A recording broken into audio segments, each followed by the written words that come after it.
Hi everybody, welcome back to my channel and welcome back to another episode of Love After Lockup, episode 3, season 3, and the title of this episode is A Date with Destiny. Now, we have a brand new couple that we're introduced to, Tyrese and Chandra. There wasn't that much on them. It was just basically an introduction of who they are, but we didn't get too much story from them. But his name is Tyrese and her name is Chandra. Chandra's 28, Tyrese is 49, and he met her on a prison dating app. And he said that he came across this app. He started scrolling through. He came across Chandra, and I guess it was love at first sight for him. So went ahead and contacted her. The rest is history. So she's been in prison for 3 years. She's about to come out. Obviously, he's excited. We're at the scene where he's in a clothing store with his best friend, Tangi. And Tangi and him are talking about Chandra. And basically, because of the huge age difference and the fact that, she's in prison, Tangi's trying to let him know, hey, you need to, be real careful. She might be using you just for your money. The same old story on the show. When we have an extremely older free person and an extremely younger prisoner. And so he's basically like, I'm not going to let nobody, scam me. This is the real deal. And his friend Tangi is like, you're a really good looking guy. You're a good looking guy. You have money. You have a good job. Why in the world would you be looking for love for someone who's in prison? Well, for whatever reason, this is what he wanted to do. This is what he did. So he's getting ready for his lady love to be released. And I guess we'll see more of them in the next episode. Then we go to our good old Christiana and John. Christiana and John, this is a couple where he is going to propose to her as soon as she's released. And I think the last episode that we saw of them, she comes out of prison and he gets on one knee and he proposes. And we didn't see what her answer was. But in this episode, she says yes. And here we are. Get ready for the ride. So she said yes. And he takes her to where the altar is, the makeshift altar that he built for her. And he's like, okay, you said yes, let's do this. Let's get married. Now, she's very, of course, this is just all too much. And I kind of feel bad that he did this to her because she just came out of prison. I don't know, for whatever number of times. And, she's focused on getting her life together, and here you are with the proposal, then with the wedding, and it's like this woman doesn't even have a chance to breathe. Now she has to make all these huge major decisions right there on the spot as soon as she gets out of prison. And I kind of feel like, is he trying to trap her? Is he one of those really insecure men that tries to trap his women into making them be with him instead of letting the relationship just kind of grow naturally, and then making her want to marry him instead of putting this pressure to marry him? So I don't know why she felt the need to say yes, because when he took her to the altar and he was like, okay, we're gonna do this now, she was like, you could tell that she was really, really apprehensive about the whole situation.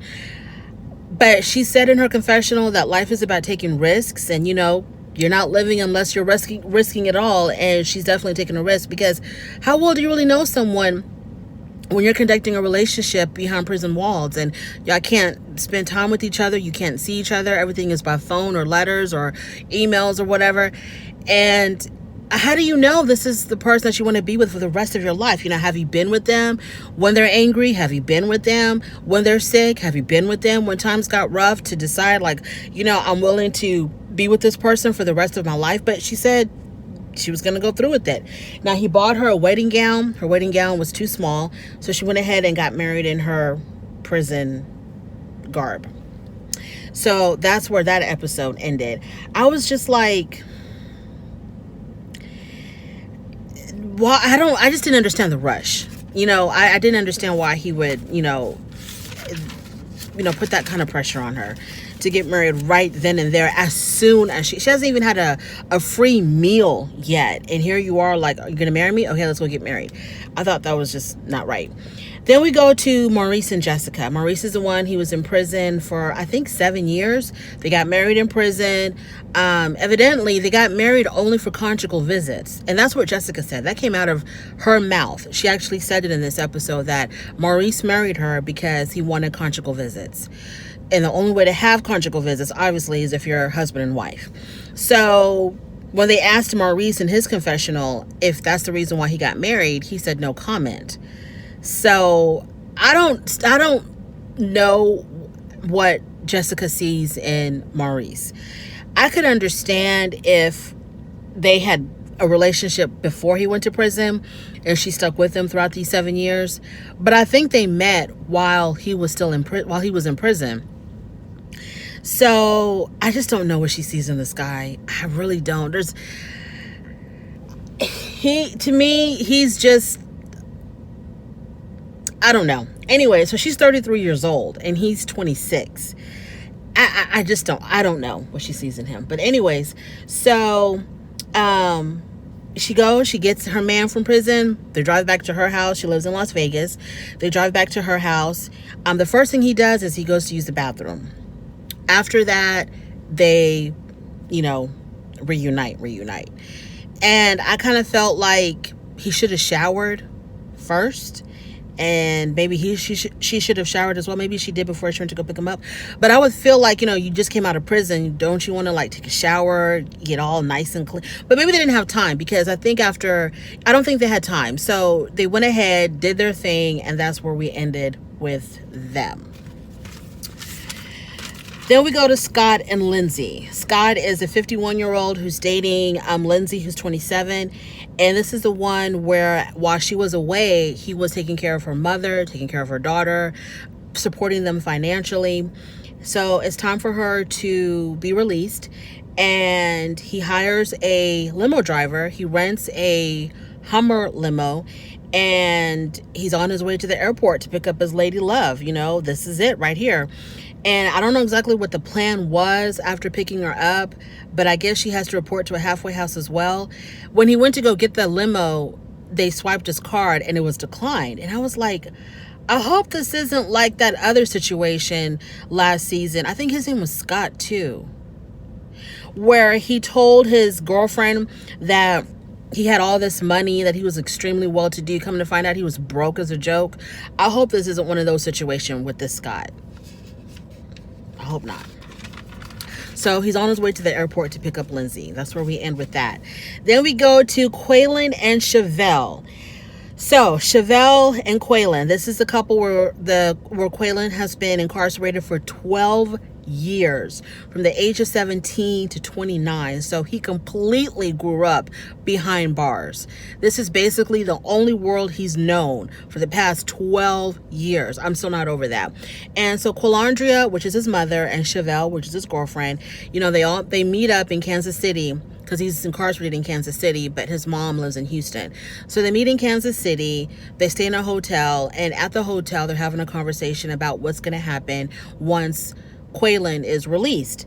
And the mother said, well, he told me that he's coming back to Houston, Texas with me, and that you would eventually follow us in Texas.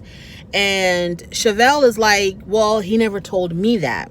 So that kind of puts up a flag for her, because she's like, she really values honesty, communication, and she's kind of wondering, why wouldn't he tell me that that was the plan? Because as far as I know, once he's released, we're staying in Kansas City. The mom's whole thing is he needs to leave Kansas City because this is where he got in trouble. So I need him to be in a brand new environment to get away from the things that might put him back in that situation where he gets incarcerated again. But Chevelle is like, we're going to start our life here in Kansas City.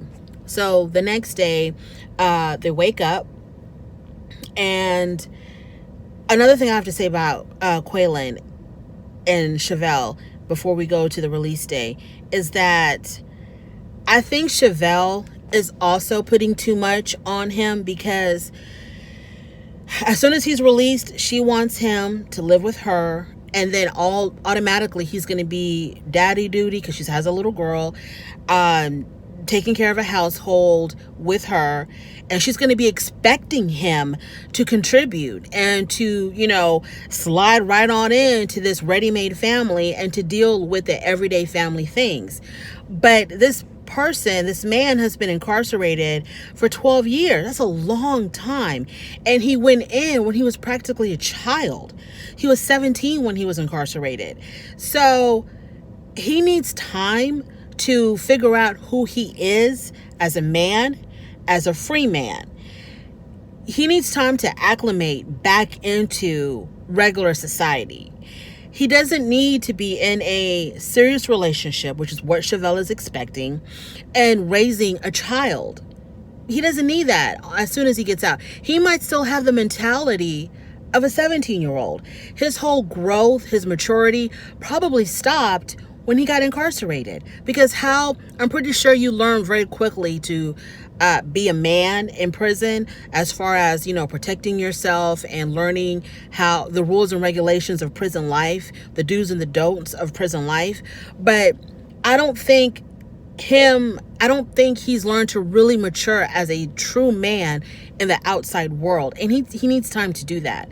And I just don't agree with him moving in with Chevelle and helping her raise her daughter, and because I don't think she's going to allow him just to kind of sit back and chill for a couple of years. I don't think her family is going to allow her to do that.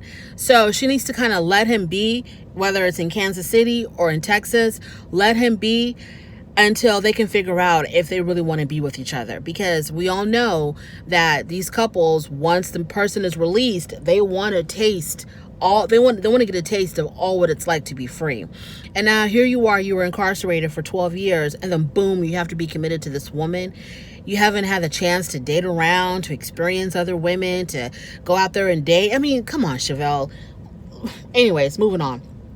So the day arrives, and they leave the hotel to go pick up Quaylen, and Chevelle is really excited. And also Chevelle says that she really wants to be married. Really? You're going to put that on him too, Chevelle? No, I don't agree with that. I don't agree with that at all. So that's where that episode ends with them, is them going to go pick up good old Quaylen. So next we go to Destiny and Shawn. Now, this is the third episode, right? Shawn is creepy to me. Shawn is really, really creepy to me. There's something about Shawn that does not sit right with me. So Destiny's been gone for 2 years for possession of stolen property.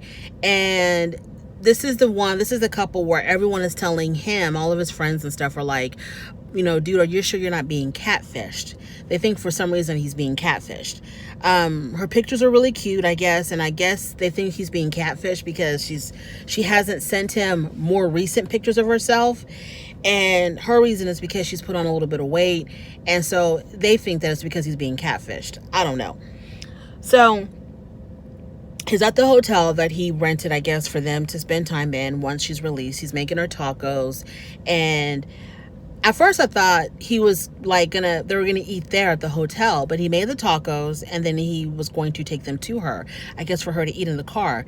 So he puts them in a little, one of those traveling lunch boxes or whatever, and he sets them up all nice and perfectly in the lunchbox. And I'm just like, why can't y'all just stop by somewhere and get something to eat? Get something that's going to be, hot and fresh. Why are you toting around all these tacos? But anyways, so he paid her bond. She had a $50,000 bond because she was a flight risk, and he paid the $5,000 to get her out. So she's finally released. And so he goes to the jail. There she is. She comes running out with her trash bag of belongings, and they hug and they kiss and everything.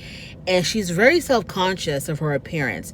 To me, she looked like the pictures. I couldn't tell if she looked heavier or the same or what. I really couldn't tell. If she is heavier, she's not that much heavier, because she's not a big person at all. She was a pretty petite, average-sized person. But her going on and on about, I've gained weight. I was expecting someone a lot heavier, but she really wasn't that heavy. And she was self-conscious because she didn't have on any makeup. She told him, don't look at me. I haven't put on my makeup yet. So she's very self-conscious about her looks. So he wasn't being catfished, because this is the real the real Destiny. And he said, and this I did not like, he said She doesn't look like her pictures, but to me, she did. I recognized her right away from the pictures. So she did look like, I mean, unless you're going to knock off points because she's in this oversized prison uniform. But other than that, she did look exactly like her pictures to me. And also he said maybe she was thin in her pictures. Maybe that was during the time when she was taking drugs. You know, maybe that's why she appeared so thin. And now that she's off the drugs, hopefully, you know, she put on some healthy weight.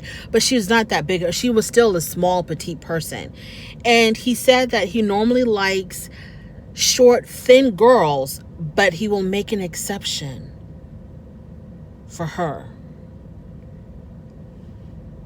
What? This girl was short, maybe not rail thin, heroin thin, but she's not fat. She's not chubby. She's not chunky. She's just average. She's an average sized woman. And he said, I'll make an exception for her, but I normally like short, thin girls. Okay, Destiny, you made your bed. Now you got to lie in it. Now, she also commented that he looked a lot older than what she expected. So that's where that one ends when they meet. Oh, and that's it. So that was episode 3, A Date with Destiny. And I will come back with episode 4. Thanks for stopping by. Bye.